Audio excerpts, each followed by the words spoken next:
Hello everyone. Gate 2026 के लिए chemistry related videos अभी तक नहीं आए थे, तो मैंने सोचा कुछ समराइज़ करके आपको बता दूं।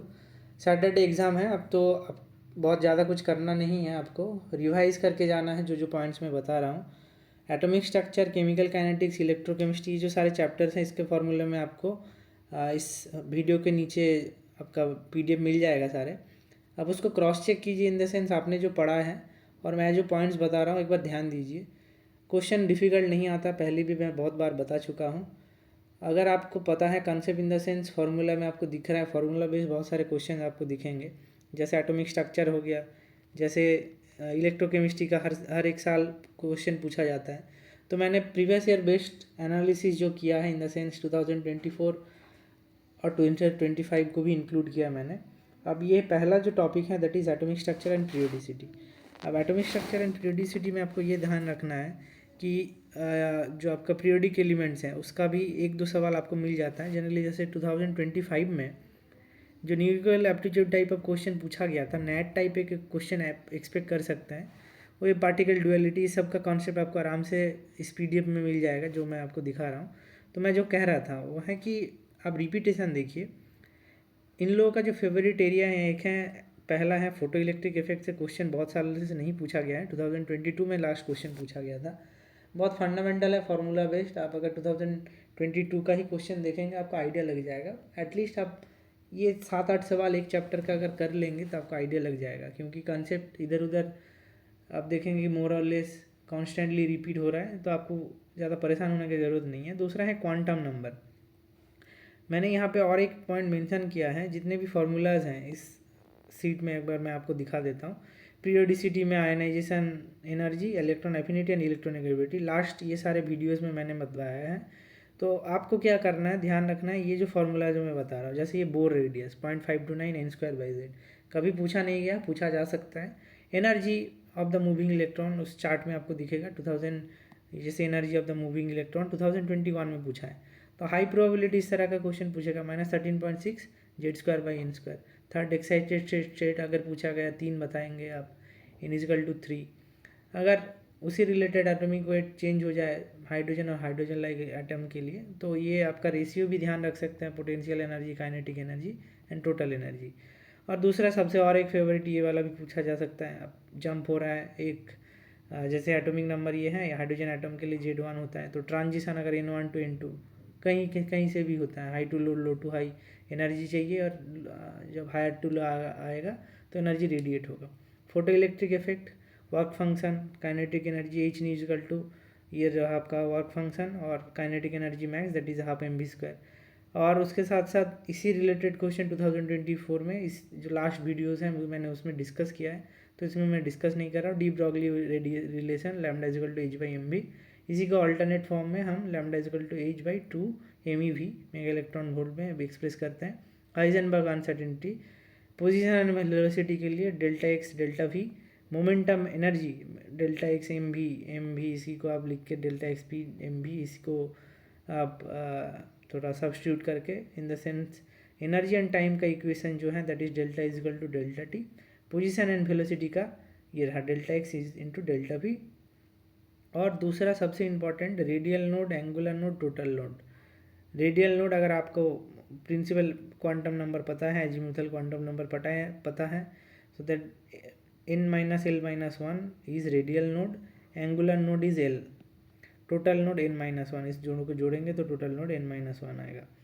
अब क्वेश्चन जो इससे जनरली जो रिलेटेड क्वेश्चन पूछा जाता है उसके बारे में मैं एक बार बता देता हूँ आपको। जैसे यहाँ पे पूछा गया था radial node in the valence orbital of U=92। अब U3 आयन पूछा गया है, ये भी ध्यान रखिए क्या पूछा गया है, यूरेनियम एटम का पूछा गया है या आयन का पूछा गया है। तो आपको इलेक्ट्रॉनिक कॉन्फ़िगरेशन लिखना पता होना चाहिए, 1s2 2s2 2p 3sp, जैसे आप फिलअप करते हैं 5f3 92 तक जाना है। अब ये भी ध्यान रखिए कि रेडियल नोड का आप जब यहाँ पे जैसे पूछा गया था एल के लिए 0 1 2 3, तो 7 - 1 = 6। अब यहाँ पे पूछा गया था वैलेंस ऑर्बिटल का पूछा गया था, आप 7s करेंगे तो गलत हो जाए, वैलेंस इन द सेल्स। आप टोटल नोड अगर पूछा जाएगा तो एंगुलर नोड का फॉर्मूला बिठा के आप कर सकते हैं। तो वैलेंशियल इलेक्ट्रॉन ये जैसे 5F 6D उसके बाद 7P, तो 7S के बाद 5F, तो आप अगर 7 माइनस 0 करके करेंगे तो आंसर गलत आ जाएगा। आपका वैलेंस शेल का पूछा गया है, ये भी इंपॉर्टेंट है, 2023 का क्वेश्चन है, मैंने यहाँ पे बताया है। रेडियल नोड के बारे में पूछा गया था। तो इस बार भी आप ध्यान रखिए, क्वांटम नंबर के बारे में अगर पूछा जाए, principal quantum number, azimuthal quantum number and इस रिलेटेड अगर क्वेश्चन आएगा तो आप आराम से कर लेंगे। तो बस फॉर्मूला बेस्ड है, ध्यान रखना है कि क्या क्या पॉइंट्स इंपॉर्टेंट मैंने अभी आपको बताया। मैग्नेटिक क्वांटम नंबर उसी में आ जाएगा, एम इक्वल टू देखेंगे कि जो स्प्लिटिंग हो रहा है उसके हिसाब से। और अगर बेसिक आपको अगर पढ़ना है तो एक बार एनसीईआरटी से पढ़ सकते हैं, एम इक्वल टू 12+1, इसी के बारे में बात कर रहा था, spin quantum number plus half minus half, इससे ज़्यादा कुछ नहीं। और the capacity of each cell is given by the formula 2 × n²। 2025 में भी देखेंगे, 2025 में मैंने 24 में मैं बताया था फार्मूला बेस्ड, जैसे ये सवाल पूछा गया था, ये एमिशन स्पेक्ट्रम ऑफ हाइड्रोजन के हिसाब से एनर्जी पूछा गया था, energy spectrum of hydrogen, emission spectrum of hydrogen, basically energy के बारे में पूछा गया था। तो एक सवाल आपका एटॉमिक स्ट्रक्चर से कहीं नहीं जा रहा, आराम से आप प्रैक्टिस कर लीजिए, जितने भी आराम से जितने घंटे बच रहे हैं, फार्मूलाज को एक बार रिवाइज करके जाइए, बायोलॉजी को पैरेलली करते रहिए, बस हो गया आपका काम। Next important point, hydrogen halides, electronegativity order, first ionization energy, second ionization energy. आप देखेंगे कहीं कहीं क्वेश्चन मिसिंग है, उस साल में क्वेश्चन पूछा नहीं गया है जितना मैंने एनालाइज किया है। अब आपको क्या करना है, ये जो आयनाइजेशन एनर्जी वाला ट्रेंड है आप देख सकते हैं 2025 में नहीं पूछा गया, 2024 में इलेक्ट्रोनेगेटिविटी पूछा गया था, 2026 में ये लोग फिर से ये सेम चीज़ पूछ सकते हैं, एक इलेक्ट्रोनेगेटिविटी इन लोगों का फेवरेट चीज़ है। आपको क्या ध्यान रखना है, ट्रेंड ध्यान रखना है। और मैंने यहाँ पे जो आपको नोट डाउन करके बताया था, अब उस वीडियोज़ में आपने देखा होगा, बोरान, एल्यूमिनियम, गैलियम, इंडियम, ये जैसे लैंथेनाइट कॉन्ट्रैक्शन कहाँ होता है, इलेक्ट्रोनेगेटिविटी का ट्रेंड क्या है, ये रहा आपका इलेक्ट्रोनेगेटिविटी एटॉमिक साइज के साथ कैसे वेरी करता है, इस कैरेक्टर के साथ क्या करेगा रिलेशन है। अब उसके साथ साथ यहाँ पे जैसे और पूछा जाता है कि ये जो आयनाइजेशन पोटेंशियल है किसका क्यों ज़्यादा होगा, हाफ फील्ड कंडीशन में सबसे ज़्यादा होता है, तो निकालना ज़्यादा मुश्किल है, एनर्जी ज़्यादा देना पड़ेगा। अब दूसरा है कि और क्या क्या है, जैसे बॉन्ड लेंथ, बॉन्ड एनर्जी से क्वेश्चन अगर पूछा गया, ये सेम अगर आप देखेंगे 2025 में रिपीट हुआ था, जब मैंने यहाँ पे इसको इंक्लूड कर दिया, हाइड्रोजन हैलाइड का बॉइलिंग पॉइंट। अब इसको आप लेके जा सकते हैं इस ब्लॉक, पी ब्लॉक, मतलब ब्लॉक केमिस्ट्री में, पर ज़रूरत नहीं है आपको, इस कंसेप्ट से आपको पता चल जाएगा। और दूसरा है कि जो ट्रेंड है इन द सेंस, जैसे आयनाइजेशन पोटेंशियल 1 किसका, बेरिलियम का 1:2:2, बेरिलियम का ज़्यादा है। तो ये जो ट्रेंड है ये भी ध्यान रखिए। जैसे नाइट्रोजन, नियॉन, नाइट्रोजन को इसलिए, नाइट्रोजन आप जानते हैं नाइट्रोजन फिक्सेशन मुश्किल है, 3 बॉन्ड बन जाता है। Argon inert gas, neon, helium, neon सब इनर्ट गैस है, इसलिए रिएक्ट नहीं करते, ये एक प्रॉपर्टी है इनका। और दूसरा effective nuclear charge, electron affinity depend करता है, atomic size, screening effect and effective nuclear charges, जिसमें ये कुछ ट्रेंड आपको अगर ध्यान में, जैसे fluorine, oxygen, carbon, lithium, boron, nitrogen, beryllium, neon, obviously इसका जो इलेक्ट्रॉन एफिनिटी है कम होगा, फ्लोरीन का सबसे ज़्यादा है, ऑक्सीजन उसके बाद क्लोरीन, सल्फर, सिलिकॉन, फास्फोरस, ये दूसरे वाला। और फ्लोरीन, क्लोरीन, ब्रोमीन, आयोडीन में क्लोरीन, उसके बाद फ्लोरीन, उसके बाद ब्रोमीन, उसके बाद iodine. Due to small size of fluorine, electron density around the nucleus is high, तो रिपल्सन क्रिएट होता है, इसलिए फ्लोरीन का कम है, क्लोरीन का ज़्यादा है। ये पॉइंट्स ध्यान रखिए। Sulphur, oxygen, phosphorus, nitrogen, nitrogen and phosphorus have low affinity due to stable half filled electron, very important point, ध्यान रखिए। तो गेट केमिस्ट्री में पहला पॉइंट आपने एटॉमिक स्ट्रक्चर के बारे में जान लिया। दूसरा इंपॉर्टेंट है structure and bonding, that is आपका केमिकल बॉन्डिंग। अब मान के चलिए फिर से आपको सवाल क्या पूछा जाएगा, जो अगले साल 2026 में इस साल पूछा जाएगा, जो पिछले साल पूछा गया था, बॉन्ड ऑर्डर, हाइब्रिडाइजेशन। आप कुछ आंखें बंद करके चले जाइए, आप देखेंगे क्वेश्चन आपका फंस गया, क्या, बॉन्ड ऑर्डर, डाइपोल मूवमेंट। ये देखिए आप हर एक ऑल्टरनेट साल में डाइपोल मूवमेंट से 2 बार लगातार 2023-24 में पूछ लिया, बॉन्ड एंगल से पूछ लिया, bond order, molecular orbital theory, अगले साल फिर से पूछा। अब आपके लिए 2026 में आपको क्या करना है, केमिकल बॉन्डिंग ये चैप्टर ओपन करना है। इसमें आप देखेंगे मैंने आपको समराइज़ करके बता दिया कि बॉन्ड ऑर्डर निकालना और याद रखना कितना आसान है, ये चेंज तो नहीं होता है। अब भाई जो ऑक्सीजन O2 प्लस है 15, 17 O2 minus, paramagnetic paramagnetic paramagnetic. अब डायमैग्नेटिक के लिए मैंने आपको एक ट्रिक सिखाया था, जैसे 14 होगा बॉन्ड ऑर्डर 3, ये डायमैग्नेटिक होगा, और 18 10 जो नंबर ऑफ इलेक्ट्रॉन होगा जिसका बॉन्ड ऑर्डर 1 होगा वो डायमैग्नेटिक होगा। अब बाकी सारे पैरामैग्नेटिक आएगा 14 15 16 17 18। अब लिख लिया, फिर से आप वापस जाएंगे 10 11 12 13, और bond order is directly proportional to stability, इसलिए नाइट्रोजन ज़्यादा स्टेबल है, is inversely proportional to bond length, and bond dissociation energy is directly proportional to the stability. तो आप इसको ध्यान रखिए, बस इतना ही करना है। और दूसरा हाइब्रिडाइजेशन के बारे में और डाइपोल मोमेंट के बारे में। डाइपोल मोमेंट में आपको ध्यान रखना है सेम कि अगर डाइपोल मोमेंट ईच आउट, जैसे पैरा पोजीशन में है तो कैंसिल आउट ईच अदर हो जाएगा, और जैसे कुछ हैं जैसे बेंजीन है, dipole moment net dipole moment is zero, carbon monoxide net dipole moment zero, जैसे और क्या क्या एग्जाम्पल मैंने बताया था। डाइपोल मोमेंट का इक्वेशन भी ध्यान रखिए, μ/d/d। ये क्वेश्चन पूछा गया था numerical aptitude type question, dipole moment है 2023 में। और जो आपका हाइब्रिडाइजेशन है, कैसे निकालते हैं हाइब्रिडाइजेशन, तो ये एटॉमिक स्ट्रक्चर का हो गया। मैं यहाँ पे आपको केमिकल बॉन्डिंग का दिखा रहा था। हाइब्रिडाइजेशन में शेप ऑफ द मॉलिक्यूल पूछ सकता है, जैसे ये IF5 very famous example, NEET JEE mains हर जगह पूछा जाता है। sp3d2, sp3d2 होगा, ये स्क्वायर पिरामिडल है, यहाँ पे एक लोन पेयर है।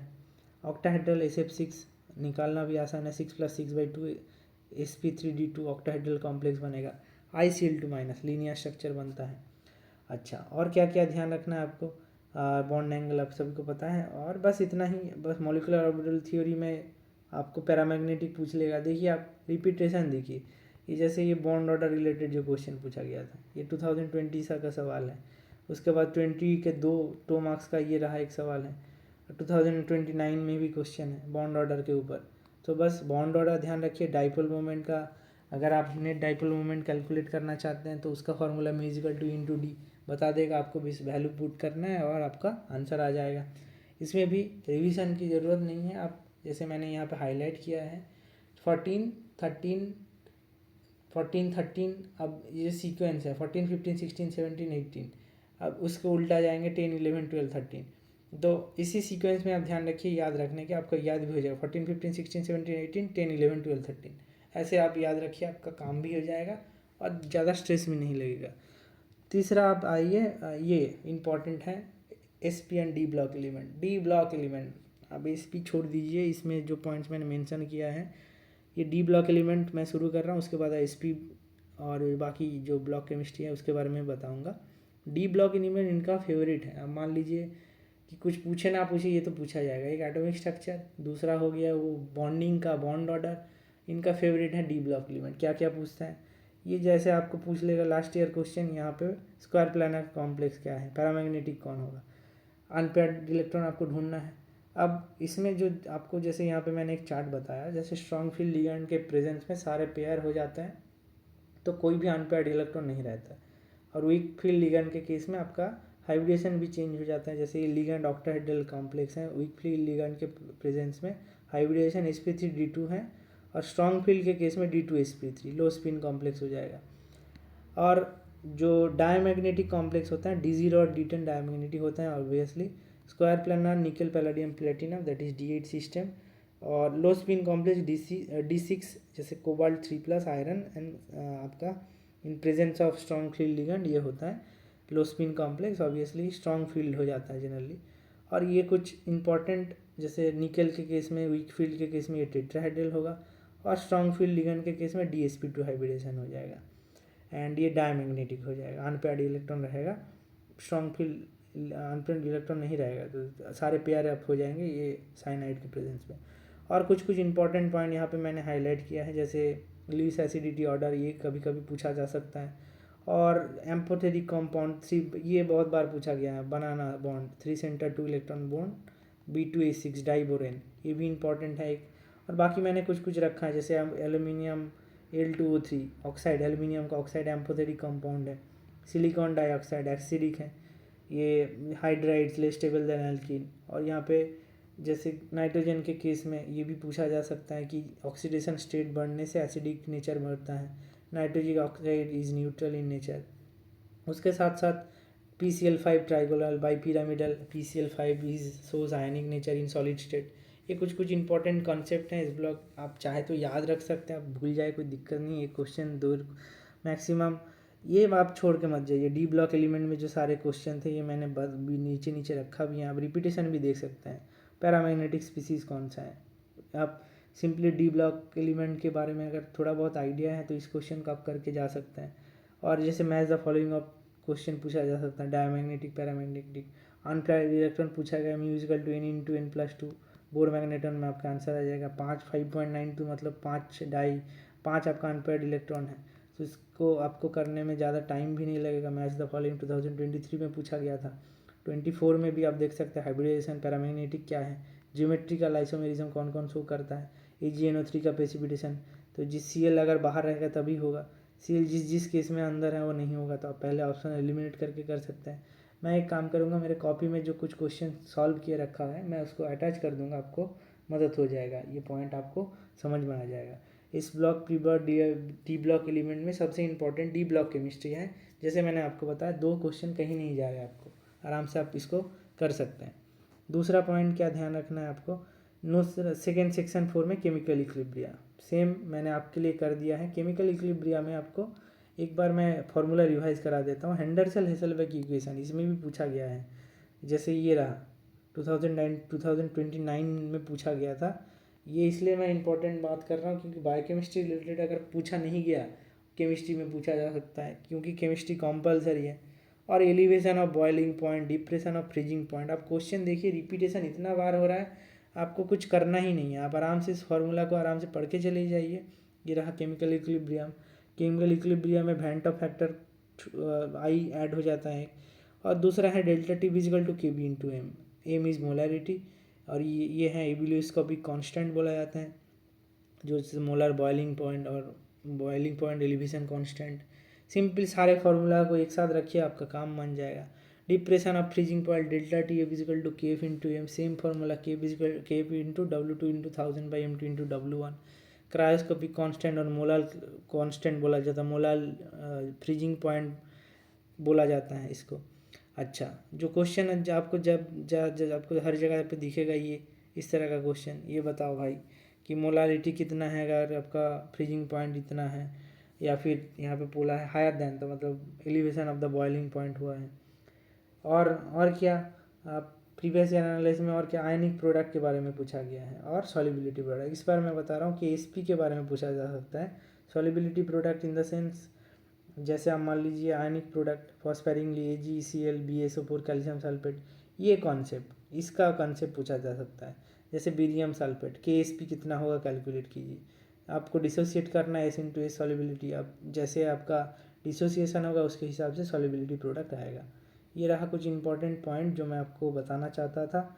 PH का कंसेप्ट आप सभी को पता है, हेंडरसन हेसलबर्ग इक्वेशन, नए से कुछ बताने का कुछ ज़रूरत नहीं है। pH = pKa plus log of concentration of salt bye acid, weak acid and in salt, strong weak acid and in salt. And आपका कॉम्प्लीमेंट्री जो भी आपका आंसर जैसे क्वेश्चन में पूछा जाएगा, आप फार्मूला में फुट करिए, आंसर आपका आ जाएगा। बस ये भी एक पॉइंट जो बताना था। 2026 में आप सॉल्युबिलिटी प्रोडक्ट आप ध्यान रखिए, ये क्वेश्चन आपके लिए बन सकता है।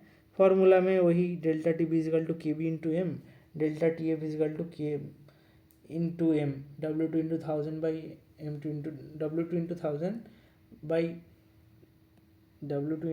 बाई आपका M2/W1। ये point pi is equal to CRT osmotic pressure, pi is equal to CRT, C is equal to N/V।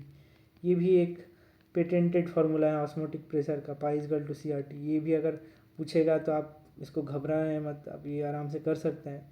W2/M2 × 1000/V, C W/M, N/V, N is equal to W/M, ऐसे करके करते हैं हम लोग। तो ये केमिकल इक्विलिब्रिया का कंसेप्ट हो गया। इलेक्ट्रोकेमिस्ट्री नॉन्स इक्वेशन, आप ये आपके लिए सब मैं छोड़ रहा हूँ, और आराम से आप इसको पॉज करके नोट डाउन कर लीजिए। नोट डाउन क्या करना है, आप जितने भी फार्मूला आपने रिवाइज किया उसको देखिए। इलेक्ट्रोकेमिस्ट्री में आपका जैसे क्या पूछा जाएगा, केमिकल बॉन्डिंग हो गया। इलेक्ट्रोकेमिस्ट्री में आपको ध्यान रखना पड़ेगा नॉन्स equation, E cell is equal to E0 cell minus 0.059, log of आपका जो product by reactant, reactant by product, जैसे आपको दिया जाएगा, जैसे ये आपको ध्यान रखना पड़ेगा। और दूसरा है कि फैराडेज लॉ सभी जानते हैं, W=E/IT/F। और दूसरा कोलरास लॉ, सबसे ज़्यादा इंपॉर्टेंट गेट केमिस्ट्री 2025-26 के लिए मैंने बताया। स्टैंडर्ड रिडक्शन पोटेंशियल से हर साल क्वेश्चन पूछा जा सकता है, पूछा गया भी। आप देखिए ऑल्टरनेट ईयर में, ये देखिए आपके सामने 2023 में ये क्वेश्चन पूछा गया था, बताओ इक्विलिब्रियम कांस्टेंट बताओ। तो इसको पहले delta is equal to minus RT/ln के और delta is equal to minus NFE, ये दो फार्मूला बेस्ड क्वेश्चन, आपको कहीं नहीं जाना है। बस ये ध्यान रखिए, आपको E0 cell is equal to E0 cathode minus E0 anode, ये ध्यान रखना है। ये जैसे मैंने आपको समझाया था उस वीडियो में फिर से वापस जाइए। ऑक्सीडेशन, एनोड में ऑक्सीडेशन होता है, कैथोड में रिडक्शन होता है। An ox red cat, standard electron potential निकालने के लिए E0 cell is equal to E0 cathode minus E0 anode, ये रहा ऑक्सीडेशन, ये रहा रिडक्शन। आप उसी को रीअरेंज करके अगर लिखेंगे, ध्यान रखना इसी में आपका, जैसे मेरा तो गलती होता था, आपको अगर ये आपको समझ में आ गया इन द सेंस 2-4 सवाल कर लेंगे, आपको गलती नहीं होगा। फिर से कहाँ पे एक्सेलरेशन और रिडक्शन हो रहा है, आपको जस्ट ये ध्यान रखना है, तो आप ये आराम से कर सकते हैं। ये हो गया आपका इलेक्ट्रोकेमिस्ट्री वाला पार्ट। देखिए कितने बार रिपीट हुआ है, reduction potential, free energy calculation. Free energy calculation आप टिक मार के रखिए, अब पूछा जाएगा भाई 2026 में प्रेडिक्टेड सवाल है। Delta G is equal to minus NF E0 cell और delta G is equal to minus RT/ln K equilibrium. दूसरा है रिएक्शन काइनेटिक्स, गेट के लिए और एक रामबाण। आप क्वेश्चन आराम से एक्सपेक्ट कर सकते हैं। क्वेश्चन क्या, रिएक्शन का हाफ लाइफ पूछ लेगा। Match the following type of question पूछा गया था। आर्हेनियस इक्वेशन से ग्राफ, दो सवाल पूछ लिए भाई, 2+1 3 नंबर। अब बताइए, केमिस्ट्री में आधे लोग छोड़ के चले आते हैं, ये केमिकल काइनेटिक्स सबसे आसान चैप्टर में से एक नेट टाइप ऑफ क्वेश्चन आपको इस बार 2026 में लिए देखने को मिलेगा। और 2024 में तो एंजाइम काइनेटिक्स से क्वेश्चन पूछ लिया, तो आपको छोड़ना क्यों। आधे लोग तो केमिस्ट्री देख के खोलेंगे भी नहीं। कुछ नहीं करना है, केमिकल काइनेटिक्स में आपको ग्राफ ध्यान रखना है, फर्स्ट ऑर्डर, सेकेंड ऑर्डर और जीरो ऑर्डर। सिलेबस में ये तीनों हैं, इससे बाहर नहीं पूछा जाएगा। ग्राफ देख लीजिए, टी हाफ का ग्राफ ऐसे होता है, यहाँ पे टी हाफ का ग्राफ ऐसे होता है, और ये रेट कांस्टेंट के साथ K=A0/T हाफ इन्वर्सली प्रोपोर्शनल है। दूसरा, आप सेम चीज़ रेट इक्वेशन के बारे में, एक है पहला यूनिट ऑफ के, रेट कांस्टेंट के यूनिट पूछा जाएगा, कैसे निकालते हैं वो भी मैंने डिस्कस किया। आरएनएस इक्वेशन K=A e⁻⁸ बस, इससे ज़्यादा कुछ नहीं है। ये एक्टिवेशन एनर्जी, ये आपको मैंने ड्रॉ करके दिखाया था 2025 में, यही आपको रिटन फॉर्मेट में क्वेश्चन पूछ लिया कि वाई एक्सिस में, एक्स एक्सिस में स्लोप क्या होगा। आपको कुछ करना नहीं था, आराम से आप कर सकते थे। गेट 2026 में फिर से उसी तरह का क्वेश्चन, जैसे मान लीजिए first order calculation, time calculation पूछ लिया, कितना टाइम में ख़त्म होगा रिएक्शन। टी हाफ पता है आपको, रेट ऑफ रिएक्शन पता है, तो टी आप आराम से निकाल सकते हैं। तो इस तरह से अगर क्वेश्चन पूछा जाए T half is equal to 0.693/K, तो यहाँ से KT is equal to 2.3 log of A/A-6, that is कितना हुआ और कितना बचा है। आराम से इसको आप निकाल के वैल्यू पुट करेंगे, आपका आंसर आ जाएगा। First order, second order, zero order, तीन इससे बाहर नहीं है। एंड ऑर्डर भी कभी कभी पूछा जाएगा, नहीं पूछा जाएगा आप ओमिट कर दीजिए। बहुत पहले ये पैरेलल और कॉन्जिक्यूटिव रिएक्शन पूछा गया, मैं नहीं बताऊंगा, आपको करके जाइए। आप इतना ही कर लेंगे तो मोर देन इनफ है रिएक्शन काइनेटिक्स के लिए। सिंपली आपको ध्यान रखना है T half, rate of equation, ये जो पैरेलल चार्ट मैंने आपको दिया है, आपको बस इतना ध्यान रखना है। K=A/A0 - AT/T, और यहाँ पे KT=1/AT - 1/A0। इसी में आप AT=A0/2 रखिए, आपका टी हाफ का वैल्यू आ जाएगा। ग्राफ कैसे आएगा एक बार प्लॉट करके देख लीजिए। K=A/T, तो जैसे आपका टी हाफ के साथ A0 का जो ग्राफ है, अब उसी को लॉग फॉर्म में ट्रांसफर करेंगे, ये फर्स्ट ऑर्डर के लिए कुछ ऐसा दिखेगा। बस ये 2-4 ग्राफ हैं टी हाफ के साथ ग्राफ, हर जगह आपको क्वेश्चन दिखेगा, तो आपको इसमें मास्टर ही कर लेना है कि देख के टिक लगा दे, बस ध्यान रखना इसके बारे में। सेक्शन 7 थर्मोडायनेमिक्स, ये भी इम्पॉर्टेंट है, एक सवाल हर साल पूछा जाता है। Gibbs free energy and temperature के बारे में 2024 में क्वेश्चन पूछा गया था। मैंने थर्मोडायनेमिक्स में भी बताया था आपको, इसमें भी वर्क डन के ऊपर क्वेश्चन पूछा गया था 2023 में, रिवर्सिबल और इरिवर्सिबल। और उसके साथ साथ enthalpy entropy calculation, concept of entropy, delta is equal to delta H/T, delta G is equal to delta H minus T delta S. अब इसी रिलेटेड क्वेश्चन आपको हर साल देखने के लिए मिल जाता है इसमें, और बहुत ज़्यादा ऐसा नहीं है कि क्या ही पूछ लेगा। रिवर्सिबल और इरिवर्सिबल रिएक्शन, इरिवर्सिबल इसी को आप P delta V is equal to P V is equal to n R T और 1-P2/P1, ये रिवर्सिबल प्रोसेस और इरिवर्सिबल प्रोसेस के लिए है। अच्छा, दूसरा और क्या, जैसे equilibrium constant delta is equal to minus R T L K जैसे मैंने आपको बताया था। जैसे इस तरह का क्वेश्चन आपको अगर कोई पूछे, ये जैसे रिवर्सिबल और इरिवर्सिबल 2023 का सवाल था, आराम से आप कर सकते थे। और ये रहा जो इक्विलिब्रियम कांस्टेंट का इक्वेशन है उसके ऊपर problem, delta G is equal to minus R T L N K. ध्यान रखना आपको, इस तरह का क्वेश्चन आप कैलकुलेशन में गलती मत करके आइए। और जो न्यूमेरिकल एप्टीट्यूड है उसमें तो नेगेटिव मार्किंग नहीं है, आप एटलीस्ट कोशिश कीजिए क्वेश्चन रीच करने के लिए, क्योंकि आंसर आपको दिखेगा कहीं ना कहीं। कि ऐसे करेंगे तो थोड़ा बहुत आइडिया लग जाएगा। इंथैल्पी एंट्रोपी का हर साल क्वेश्चन नहीं आता है, पर आप फार्मूला बेस्ड, जैसे मान लीजिए रिएक्शन है, इसमें सब कुछ दिया है कि खाली आपको कैलकुलेशन करने, इसके हिसाब से बैलेंस करना था। और average bond enthalpy of pH bond 3 से डिवाइड करना था, क्योंकि pH3 में 3 हाइड्रोजन है तो 3 बॉन्ड बनाता है, सिंगल बॉन्ड सिग्मा बॉन्ड बनाता है, 3 से डिवाइड करना था। 2021 का सवाल है। 2020 में भी इस तरह से ही डेल्टा भी जो आपका स्टैंडर्ड एंथैल्पी चेंज हो जाते हैं, प्रोडक्ट माइनस रिएक्टेंट करते हैं, तो आराम से इस तरह का जो सवाल है आपको छोड़ के नहीं जाना है। जैसे मैंने ऊपर में डिस्कस किया, ये जो आप वीडियोस जिन्हें आपने देखा प्रीवियस वीडियोस, उसको फॉलो कीजिए, आपको और थोड़ा आइडिया आएगा।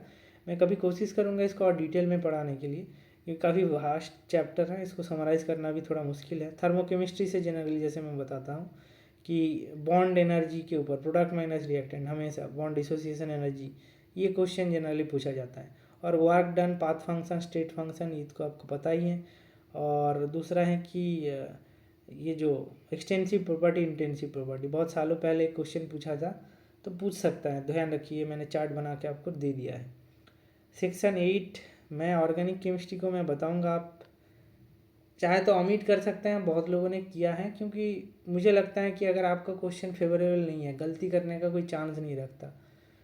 अगर आप गलती करेंगे आपका रैंक लूज़ हो जाएगा। जैसे मैं क्या करता हूँ जनरली, ये टॉपिक्स पढ़ के जाता हूँ। Aromaticity, 4n+2 pi electron system, Huckel's rule follow करना चाहिए।